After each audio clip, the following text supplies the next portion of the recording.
You're recovering wrong right now, and probably you have been for years, and it's not because you're lazy and for sure not because you're broken. What if I tell you that every single recovery routine you ever tried was built for someone else's brain entirely?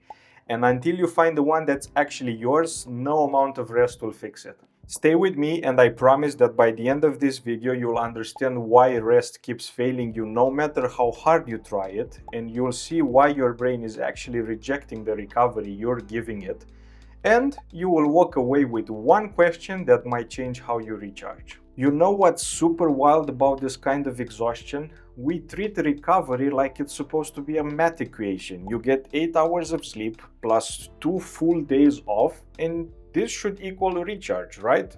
But guess what? It doesn't. You download the meditation app, you try to force yourself to sit still on the couch and do nothing, and Monday still hits you like goddamn train. Like all of this wasn't already bad enough, then comes the worst part.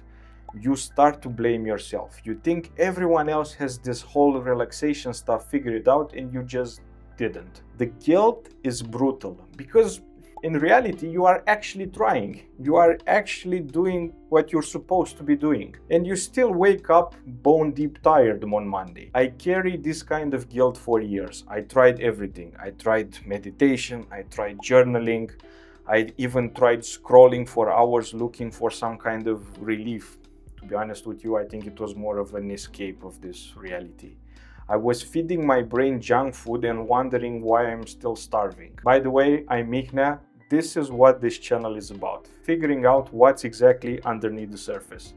If that sounds useful, consider subscribing. There's more videos like this coming. But here's what I want you to hold on to, because it will matter later. I kept trying to fix something in myself, and that word fixed turned out to be the whole problem. Let me tell you what my version of fixing it looked like. I always believed that if I got my body right, everything else will follow. So I took this idea to absolute limit. I hit the gym really hard, and as an outcome, I got pretty strong. But here's the paradox when you become strong. People start to see a tank. It's pretty cool, right? And nobody asks if the tank feels sad today. Sit with that for a second. Now, I know you might not train like that, but I bet you have your own version of this. The early alarm, the optimized diet, the external stuff that is locked in because you convinced yourself somehow that the internal stuff will follow soon after. Man, I hate to break it to you, but that's not health. That's just a fancy hiding place. And here's what wrecked me when I finally admitted it. Starting with the body was the right first step, but stopping there? That was just me basically using physical exhaustion to numb a mind that was quietly falling apart. Ask me how I know. Actually don't, because what I found next changed this whole picture. Here's where this whole thing gets really uncomfortable. The wellness world rewards you for looking recovered and fresh. Because you're competent, because you want to get this right, you copy what healthy people do. You perform basically what recovery is supposed to look like. And for the people around you, they see someone who's taking care of themselves. They assume you're fine. They don't see the drain. And that's the most dangerous place to be, because nobody checks on someone who looks like they have their shit together, right? You're still hitting the benchmarks, you're doing the things, but inside, the version of you that used to feel alive is still starving. And nobody noticed this. And I know this will be hard to hear. Nobody notices because you train them not to. The question that cracked this open for me was embarrassingly simple. I asked myself one day, who am I performing this recovery for? And when I couldn't answer it, something shifted. If gym isn't charging you, routine isn't charging you, and rest itself isn't charging you, what the hell is your brain hungry for? That one question led me somewhere I was honestly not expecting. I'd been treating energy like it's one thing, one big beautiful battery.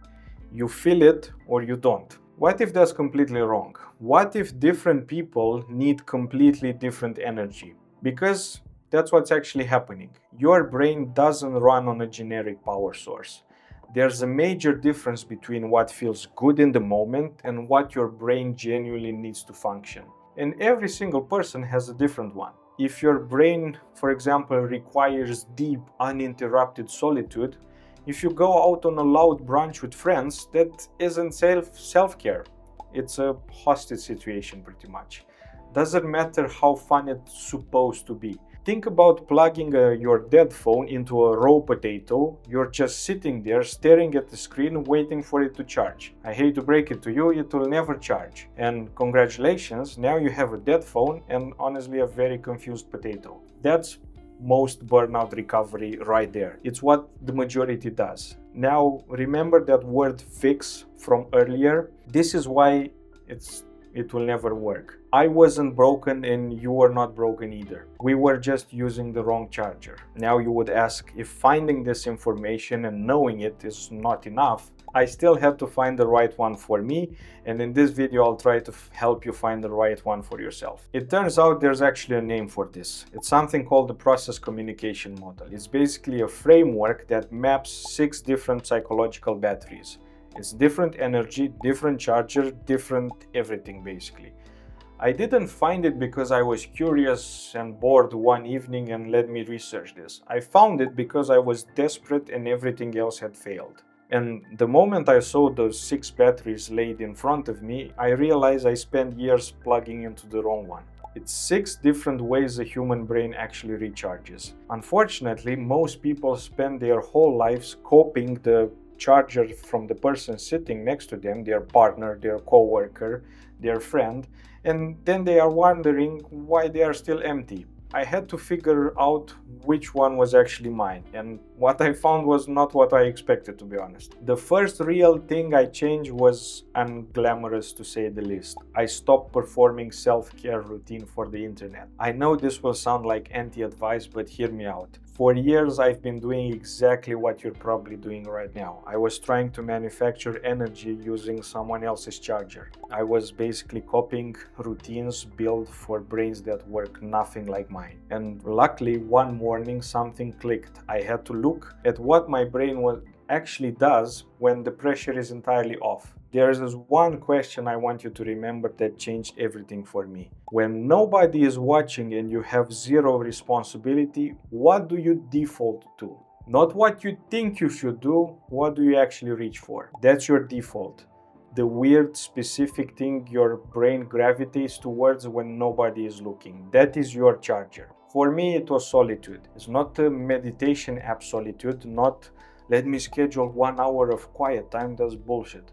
Real, unstructured, nobody needs anything from me kind of solitude. I spent years fighting that need because it felt antisocial, to be honest. Like I was disappearing from people. But the first time I actually honored it, something shifted. Energy started to come back, not as a flood of energy, just like a quiet hum, like that vending machine noise somewhere that becomes comforting somehow.